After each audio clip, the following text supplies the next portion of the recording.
what paranormal activities have you witnessed? Our first one is from Electronic Disco Beans. They said, lights turning off on, items flying off of shelves, counters. One time when I was home at night by myself, I saw something move out of the corner of my eye. I looked over, and the bottom of one half of my scarf that I had draped over the top of my bathroom door was suspended at a 20-degree angle, including the tassels in midair. At this point, so many things were happening in my apartment, including physical welts down my back, that I was terrified to be in it. I ended up getting dressed and going outside the building before I broke down crying and called my grandma to come pick me up. A different time, my friend and I were outside the building smoking when we heard what sounded like someone thrashing my apartment. I'm talking chairs being smashed into walls, shelves being tipped over. I was the only person living in the building at the time. We raced upstairs to catch whoever it was, but not a single thing was moved in my apartment and all the other units were locked. I checked. I never saw a ghost, apparition, shadow, etc. When we first moved in, everyone hated coming into our building. They said it felt off. My ex and I never felt that way at first and thought everyone was exaggerating.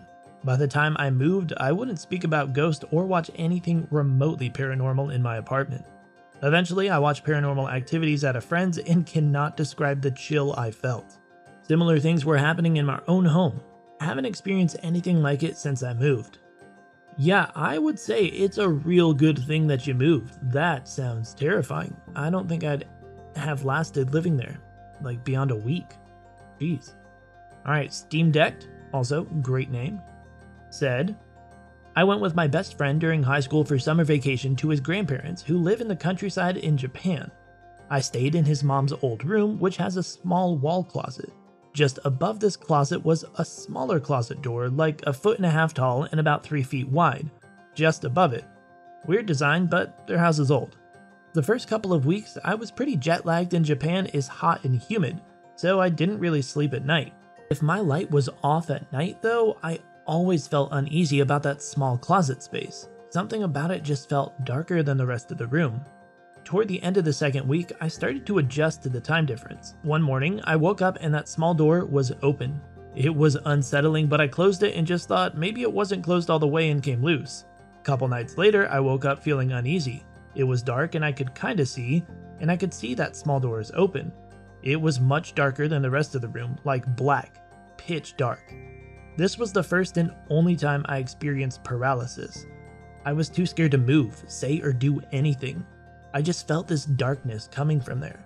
I don't remember sleeping that night, but I must have been, because I remember waking up the next morning. I told my friend about it, who said his mom told him about something like that too. When we got back home and I talked to his parents, his mom kinda joked with me. So, I heard you met the ghost. Well, either the mother has a great sense of humor, or she really does believe in ghosts and she's just like, yeah, that's what it is. Glad you got to meet him. Alright, I'm gonna butcher this next name. Is Sualav, not a clue. But they said, not sure if this is considered paranormal, but when I got fevers as a child, I would always, in my fugue and pain-infused state, hear a man counting in a very deep voice. He would count from 1 and up. As the numbers grew larger, the voice got louder and more intense. It started to get less frequent as I grew older, and now I don't experience it anymore. I've brushed it aside as a recurring nightmare only until recently. I've learned that my sister would experience the exact same thing when she was younger as well. It's not the scariest thing, but it does send shivers down my spine trying to comprehend this. I know it's bad, but I'm just imagining like Count Dracula from Sesame Street being like 1, 2, 3, getting louder and louder. Poor guy. Or girl. Danny Pantscasm, okay, said, I worked in a cemetery. One evening, I had stayed late to do some catch-up work. I was taking some pictures of some granite samples to have on my phone and had already locked up. I was alone. As I was holding my phone, I heard the doorway to the basement swing open, slam shut, and heard footsteps go down the stairs. I froze. I thought for sure someone had come in. I called out to see if someone was there from maintenance. No reply. I got scared because if it wasn't them, someone had broken in. I stayed still for a bit and listened, then called out again. Nothing. Finally, I got brave enough to look. No one there. I peeked down the basement, empty. All the doors were still locked. Danny, what is in the basement? Who is going down in the basement? Nope, actually, you know what? Forget I asked. I don't want to know. Our next comment comes from Gentries. They said, my brother was on the phone once with his girlfriend when she started saying that she could hear some old lady asking my brother for a glass of water. There was nobody around him, so he ignored it, but she kept on insisting. He hung up the phone and went to check on our grandma, who was in her bedroom, and found her dead. Fast forward a couple of years, around 11 p.m., I was on the phone with a girl when I saw a guy on a bicycle go past. Phone was by the windowsill, same spot as my brother. That's when I noticed she stopped talking and asked if she was still there. She apologized as she thought I got into trouble. I said no and asked why she said that, and she replied with someone was telling me to stop talking on the phone, it's late, go to bed. I was on my own. Everybody in the house was already asleep. I asked her if it was an old lady and she said yes. Told her it's my grandma and that's the same thing happened to my brother. She started talking about ghosts and stuff, so I told her I'm hanging up and bolted into my room. Well, I'm not sure what kind of relationship you guys have with your grandma, but if my grandma would be talking to me from after the dead, she's probably just baked me some delicious goods and is trying to get me to eat them. The next one's from Mywar UK. They said, my dad was in the hospital with a serious brain tumor. The hospital was about 40 miles from me, and he was in no shape to even keep awake. One night, I was chatting to a friend on MSN, them days, yep, and he asked how my dad was. I turned to my left and saw him sat in his chair just looking at me.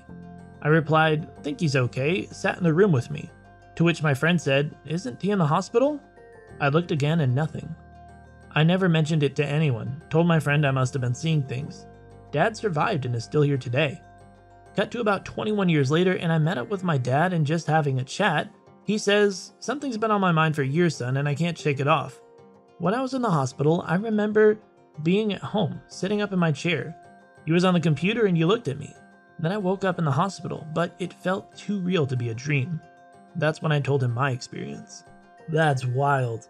The dad must have unlocked his secret ability to teleport or something.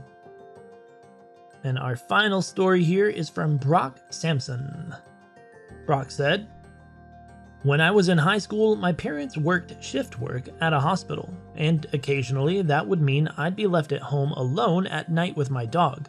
On this particular night, it was around 10 p.m. My dad had left for work in the afternoon, and my mom was getting ready to leave, so I was going to be alone for a few hours until he came home.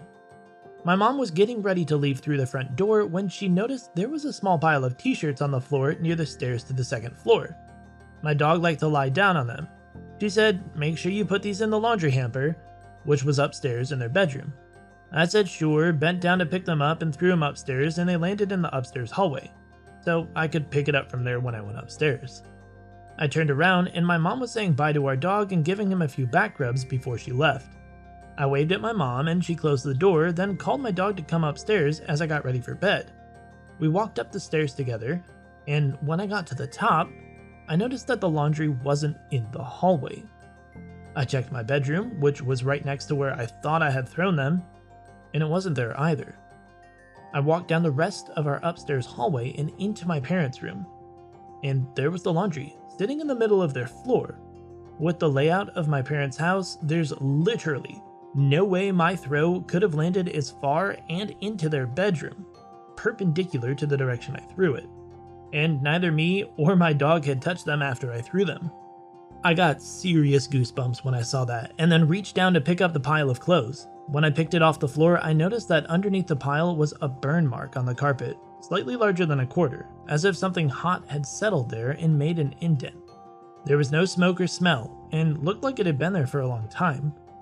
I never saw that burn mark before, and I used to go in there every day to put my own clothes in the hamper.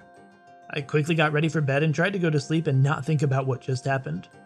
Still don't have an explanation to that, and I think about it every so often. Wow, that one's got me stumped. That's spooky. Well, what did you guys think? Did you have a favorite story? Leave it in the comments down below, or do you have a story or crazy paranormal experience yourself?